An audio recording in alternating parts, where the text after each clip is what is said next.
আলু দিয়ে গরুর ভুড়ি ভুনা, এটা খেতে কী যে অসাধারণ। একবারে রেসিপিটা ট্রাই করুন, তাহলেই বুঝতে পারবেন। আসসালামু আলাইকুম everyone, welcome back to my channel.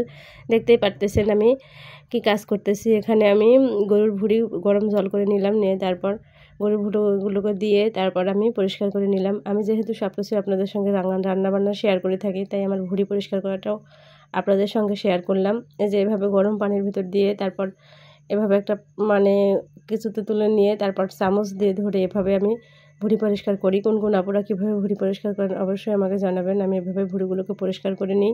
তারপরে তো আসলাম লাউ শাক রান্না করব। লাউ শাকগুলি অনেক সকালবেলায় আমার ভাই দিয়ে গিয়েছিল ওর মানে ক্ষেত থেকে, তাই একটু নরম নরম হয়ে এসছে, কালারটা একটু খারাপ হয়ে গিয়েছিলো। তারপরে তো ধুয়ে পরিষ্কার করে তারপর ঝুড়িতে রাখলাম যাতে পানি ঝরে যায়। এরপর চলে আসলাম আমি রান্নার কাজে। তারপর এখানে দেশি পেঁয়াজ ঝাল তারপর রসুন দিয়ে আমি এই লাউ শাকগুলিকে আমি এভাবে ভেজে নেব। আমাদের এলাকায় এভাবে লাল শাক ভেজে রান্না করে, আমিও ভেজে রান্না করি, কখনোই মাছ দিয়ে ঝোল করে রান্না করে দেখি নাই। এভাবে আমাদের এলাকায় ভেজে তারপর রান্না করে। এভাবে লাউ শাক খেতে এতটা ভালো লাগে, লাউ শাক খেতে খুব ভালো লাগে। তারপর আসলাম এই তো ভুড়ি রান্না করার জন্য।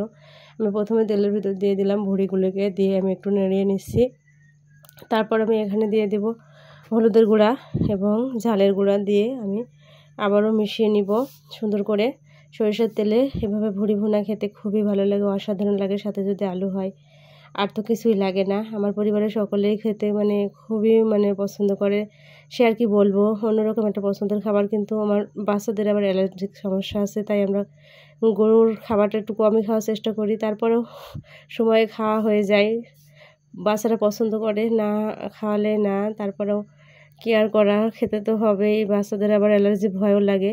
এরপরে তো দিয়ে দিলাম আলুগুলোকে আমি একটু মোটা মোটা করে কেটে নিয়েছি, নিয়ে তারপর ভেজে এবার আমি দিয়ে দিলাম পেঁয়াজ কুচি। তারপর দিয়ে দিয়েছি এখানে আদা বাটা, ধনিয়া বাটা এবং জিরা বাটা। এটা যদি কষানোর পরে একটু পরে প্রথমে তো দেওয়ার পরে একটু পরে যদি দেওয়া যায়, সাদার গন্ধটা এত সুন্দর লাগে, অন্যরকম একটা স্বাদ গন্ধ থাকে, গন্ধটা দ্বিগুণ বাড়ে আর খেতেও খুব ভালো লাগে। তাই কষানোর কিছুক্ষণ পরে আদা জিরা বাটাটা দিয়ে রান্না করে দেখবেন, খেতে খুবই ভালো লাগে, অন্যরকম একটা ভালো লাগে।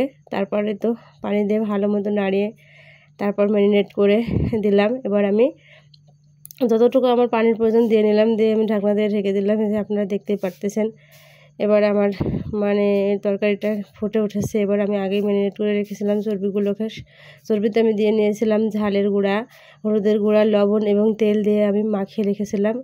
এটা ভেজে রাখলেও হয়, কিন্তু ভেজে রাখলে কেন জানি তেলটা ছাড়িয়ে যায়, তাই আমি এভাবে ভেজে নিয়েছিলাম। এটা দেখুন আমার ফাইনাল লুক। এভাবেই আমি আজকের ভুড়ি ভুনাটা তৈরি করে নিয়েছি। খেতে খুবই ভালো ছিল। সবাই ভালো থাকবেন। আজকের ভিডিও এ পর্যন্তই। আল্লাহ হাফেজ।